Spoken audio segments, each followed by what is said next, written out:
कैसे हैं आप देख रहे हैं उस्मान अब्दुल्ला ऑफिशियल और मैं हूं उस्मान अब्दुल्ला। और आज के सियासतदानों के बारे में बात करेंगे कि आज क्या हलचल मची हुई है।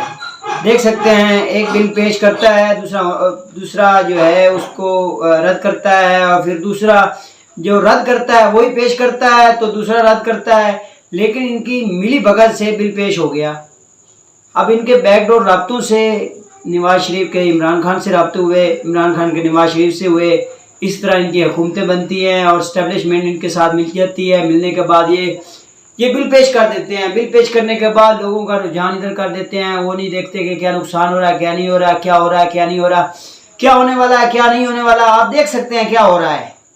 लेकिन मैं ये कहना चाहता हूँ कि आप सोच समझकर इनको सपोर्ट करें, वोट दें। आप देख सकते हैं, जब भी कोई मसला आता है तरीक़ लब्बैक पर उंगली उठाई जाती है। अब जब भी कोई मसला आता है तो उलमाए किराम और औलिया किराम को गालियाँ दी जाती हैं और उन्हें कहा जाता है वो कहाँ है। आप बता सकते हैं कि क्या हो रहा है पाकिस्तान में। हमारे पाकिस्तान में सूद का कारोबार ज़्यादा चल रहा है। हमारे पाकिस्तान में वो काम हो रहा है जो यूरोपीय ममालिक में होता है, वो काम हो रहा है जो अमेरिका में हो रहा है, वो काम हो रहा है जो फ्रांस में होता है। अब कैसे इसको रोका जाए? इसको रोकने का सिर्फ एक ही हल है। इसका एक ही हल है।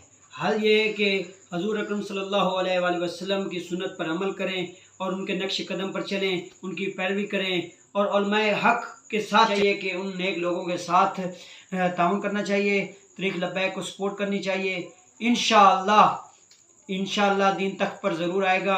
और हमेशा हमें दुआओं में याद रखिएगा और हमारे चैनल को सब्सक्राइब, लाइक और कमेंट्स करना मत भूलिएगा। शुक्रिया।